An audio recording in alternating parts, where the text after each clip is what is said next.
All right, so I finally got the Evo X transmission back from Sheptrans.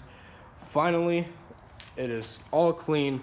They bead blasted it, they painted it, and then finally on top of that, it has the final drive in it. So I mean, it's not really much to see, but like I said, I would update you guys on everything.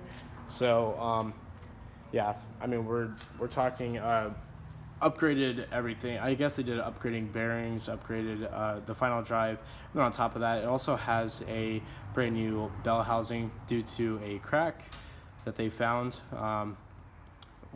during the inspection. So the orange back has my old clutch fork and my throwout bearing, so people are curious as to what other parts that I get with it, just old parts.